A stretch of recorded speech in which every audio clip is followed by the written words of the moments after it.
Traditional MBA is losing its grip on the C-suite, and the reason is going to terrify the legacy executive. Why are the top firms in Dubai, New York, and London quietly firing their MBAs wielding human resource director and hiring a clinical psychologist and behavioral scientist instead? In 2026, a traditional business degree is no longer the gold standard for the corporate leadership. For decades, business schools have taught leaders to worship the spreadsheet. They taught resource allocation, logistics, and financial modeling, but they completely missed the structural reality of the modern economy. While MBAs were mastering the math, psychologists were mastering the one asset that actually drives the revenue: human behavior. Companies today are facing a catastrophic retention and burnout crisis that absolutely no financial model can fix. Standard corporate leadership is failing because it treats employee like a mechanical data point in an industrial machine rather than deeply complex, irrational human beings. Today, we are completely breaking down the contrarian gap. I'm going to show you exactly how psychological expertise is outperforming traditional management styles to create a healthier, profoundly more profitable workspaces. We are going to explore why psychological frameworks are crushing businesses, how to apply behavioral economics to your HR pipeline, and how to redefine what it means to be a powerful leader in the age of the AI. Grab a notebook. It is time to trade the spreadsheet for emotional intelligence and master the new era of human-centric leadership. Welcome back. I'm Dr. HR. To understand why my approach to the human resource and the corporate leadership is aggressively different from the traditional academic theory you were taught, you must understand my underlying architecture. I do not look at career transitions or organizational design as emotional feel-good journeys. I look at them as a rigorous mathematical equations of supply, demand, and structural leverage. My foundation is deeply rooted in systems architecture. I hold a bachelor's in engineering, specifically computer science. I paired that highly algorithmic mindset with a master's and a PhD in human resource from prestigious Tata Institute of Social Sciences (TISS) in Mumbai. Operating on the ground here in Dubai since 2010 and having consulted for over 20 apex corporate entities across the Middle East and India, I know exactly how institutional algorithms calculate value. My background in computer science means I understand exactly how algorithms and system operates, but my PhD in HR taught me the ultimate contrarian truth. The human mind is the most complex, volatile, and expensive operating system on Earth, and you cannot manage it with an Excel macro. Let us dismantle the MBA delusion, explore the psychological arbitrage, and rebuild your leadership architecture for the 2026 labor market. Phase 1: the MBA delusion and the retention crisis. To understand why the shift is happening, you must first understand why the old system is collapsing. The traditional Masters of Business Administration was designed for the 20th century. It was built on the principle of Taylorism, scientific management that viewed the corporation as a factory and the human employee as a replaceable gear. The MBA toolkit relies heavily on the KPIs, the key performance indicator, stack ranking, bell curves, and financial incentive to drive performance. This model assumes humans are perfectly rational actors who will always maximize their financial output. This is delusional. Humans are not rational. They are deeply emotional, psychological creatures. In the 2026 labor market, companies are facing a retention crisis. Top-tier engineering talent, elite sales director, and brilliant creatives are experiencing mass burnout, quiet quitting, and extreme fatigue. When a traditional MBA encounters a retention crisis, they reaches for the only tool they have, the financial model. They offer a 10% retention bonus. They schedule a virtual Pizza Friday. They increase the quarterly quota and threaten to fire the bottom 10% of the performers. And it fails completely. Why? Because the burnout is not a financial crisis, it is a psychological crisis. You cannot cure a psychological hemorrhage with a cash bonus when an elite developer is experiencing chronic stress, a lack of psychological safety, and a fundamental disconnection from the company's purpose. Offering them an extra $10,000 does not make them stay. It makes them resent you for trying to buy their misery. The traditional MBA treats the symptom with money. The psychology treats the disease with a human-centric architecture. Phase 2. The psychological arbitrage, weaponizing empathy. This brings us to the core of the disruption, the psychological arbitrage. Firms are firing MBAs and hiring therapists, behavioral scientists, and organization psychologists because these professionals understand the physics engine of the human motivation. Let us contrast the two approaches in a real-world corporate scenario. A failing, highly toxic sales department, the MBA approach. The MBA executive walks into a failing sales department, they look at the dashboards, they see, oh, the call volume is down 20% and the closing rates are down 15%. The MBA applies classical management theory.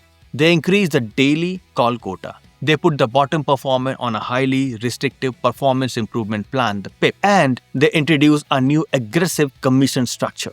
The result? Sales teams panics. The culture becomes cutthroat. Top performer hoards leads.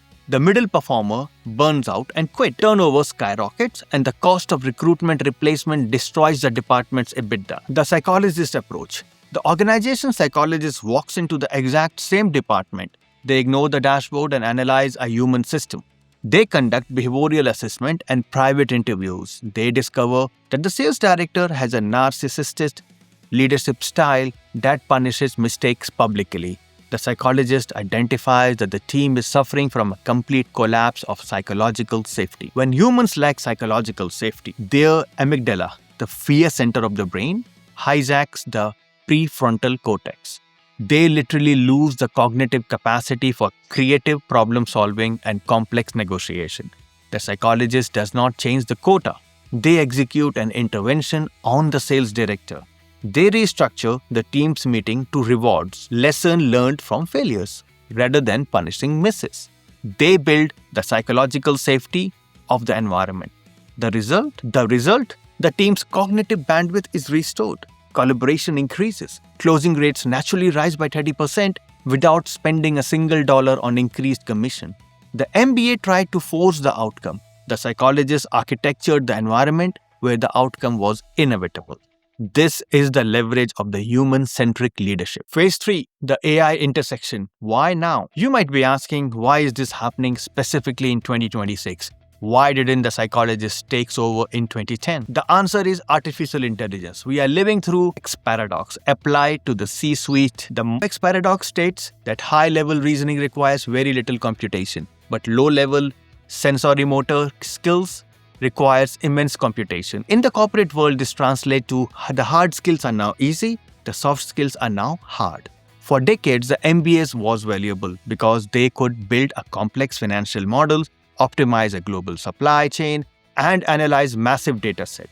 Today, a large language model like Claude or an enterprise AI can build a flawless 5-year financials projection model in exactly 14 seconds. The AI can optimize the supply chain. The AI can analyze the data set.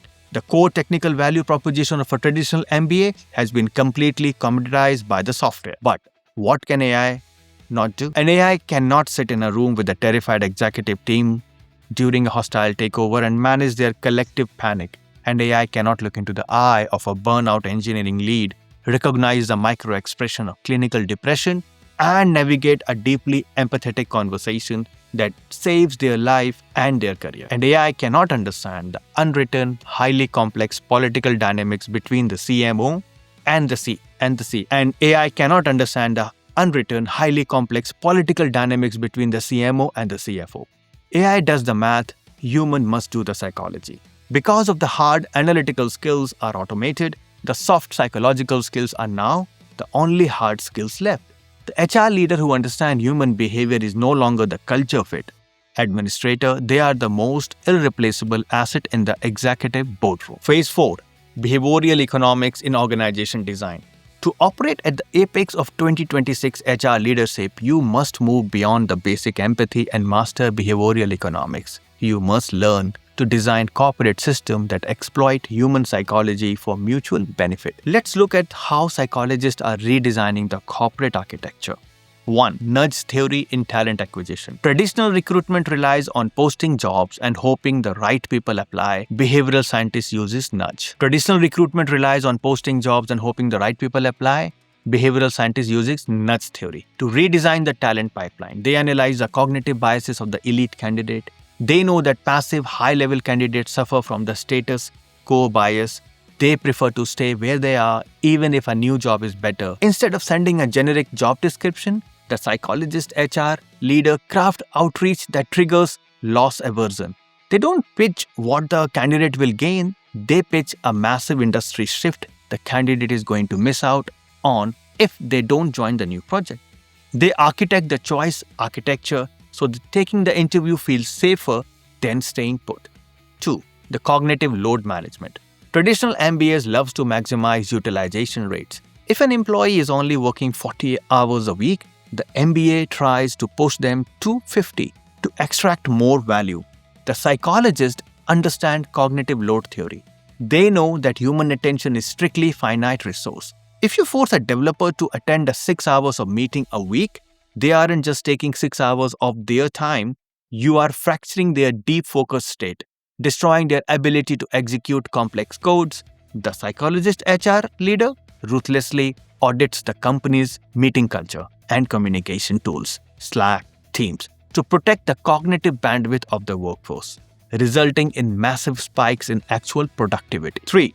The end of the bell curve.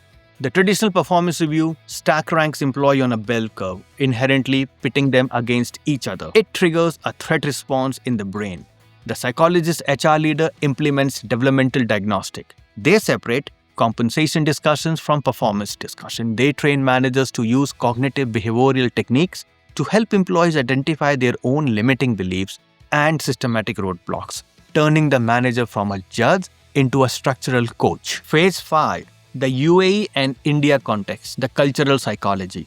This psychological approach becomes even more critical when you operate in a hyper-diverse global hubs like India-UAE talent corridor. If you take a Western-centric MBA playbook and deploy it in Dubai, you will fail spectacularly.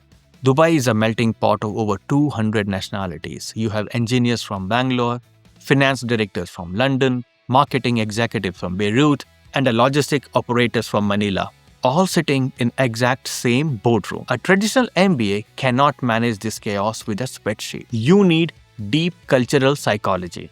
You must understand that an engineer from a high-power, distance culture, like parts of Asia, will psychologically struggle to publicly challenge a flawed idea presented by a European CEO. The traditional MBA will assume the engineer has no good idea. The psychologist HR leader recognizes the cultural friction and architect an anonymous feedback system or a 6 thinking hat meeting structure that completely removes the cultural power dynamics, allowing the best idea to surface regardless of origin. In India, where the corporate culture is often highly hierarchical, the hyper-competitive burnout is reaching an epidemic level in the IT and the GCC sectors.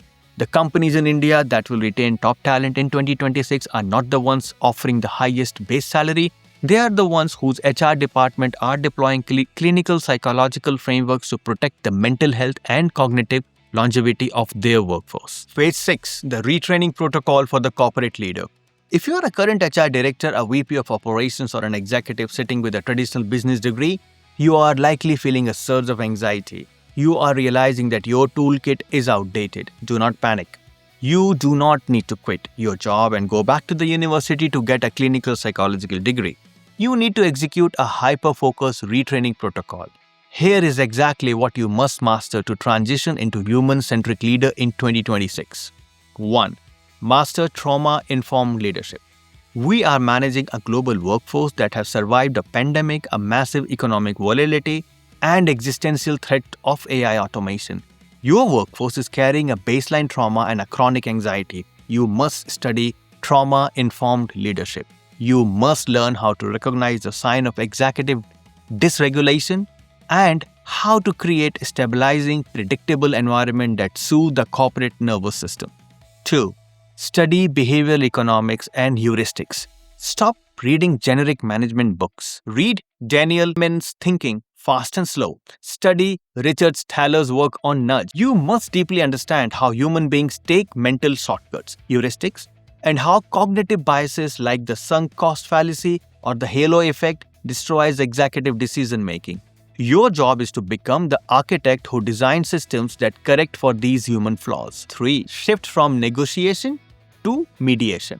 MBAs are taught negotiation, how to extract maximum value from the other side of the table. Psychologists are taught mediation, how to align two opposing realities into a shared outcome.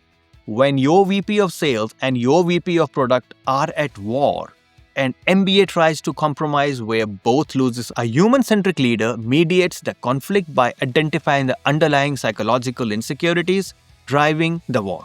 Example, the product VP fears of irrelevance versus the sales VP fear of failure, and resolving the root emotional conflict. 4. Translate empathy into ROI. This is the most critical step. You cannot walk into a boardroom and talk about feelings. You will be dismissed. You must learn to translate psychological interventions into a hard financial metric. Do not say, we need to improve psychological safety because the team is stressed. Say, our current culture of blame is suppressing error reporting in the engineering department. By implementing a psychological safe, blameless post-mortem framework, we will catch critical bug 14 days earlier in the sprint cycle, preventing an estimated $250,000 in delayed deployment cost this quarter. Weaponize your empathy with financial logic. Look closely at the mechanics of the market. For the last century, we built corporations for machines and we tried to force human beings to fit inside them. We measured their output in keystrokes, hour logged and widget produced. We celebrated the ruthless spreadsheet obsessed manager who could squeeze an extra 5% of productivity out of an exhausted workforce. That era is dead. The machines have finally arrived to do the machine work. The AI has taken the spreadsheet. What is left is an irreducible, messy, profoundly powerful human core. The leaders who will dominate the next decades are not the ones with the most advanced financial models. They are the human-centric architects. They are the professionals who understand that a company is not it is a complex biological ecosystem. They trade the illusion of control for the reality of psychological influence.